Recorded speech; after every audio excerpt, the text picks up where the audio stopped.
si ça vous va. J'ai une image qui me parle beaucoup, c'est cette histoire du collier de perles. Et quand vous voyez un patient arriver, et on parle de patient, mais on parle de nous, notre rapport à la vie, vous voyez un patient arriver, il vous présente son collier de perles.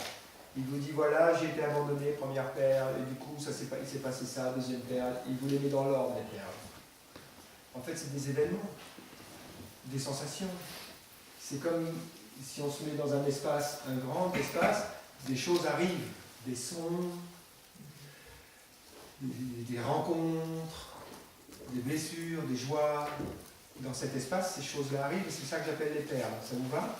Et après, notre mental, notre histoire, on fait une histoire.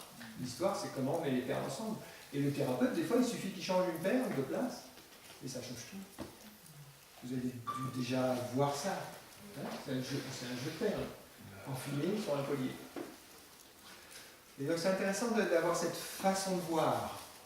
Parce que quelque part, ça implique un détachement. On ne peut pas rentrer dans l'histoire si on voit vraiment le collier de perles. Parce que qui dit collier de perles dit que les perles sont séparées, qu'on peut vraiment les manipuler. Alors que si on écoute une histoire, c'est un bloc. On a face à un bloc et on ne peut rien faire avec un bloc.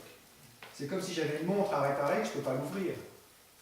Là, le collier de perles, c'est comme si je pouvais ouvrir, démonter les pièces. Et que l'histoire, elle peut s'arranger autrement. Ça, c'est important d'avoir cette écoute-là, même par rapport à soi. Et ce qui est intéressant dans ces perles, il y a un... Je dirais que moi, le fil qui me relie, c'est notre dynamisme à raconter des histoires. C'est notre dynamisme à exister. On a une sorte de dynamisme d'ego à être quelqu'un. Donc à avoir une histoire, parce que si tu n'as pas d'histoire, tu n'es pas quelqu'un. Donc tes blessures sont tout aussi attachantes et identifiantes que le reste, parce que tu es quelqu'un grâce à tes blessures. Et donc c'est vraiment intéressant de travailler sur ce dynamisme. Et presque, et là on approche, je pense, de certains chamans, voir comment ils travaillent. Il y a un moment où les perles ne comptent plus, il n'y a plus de fil.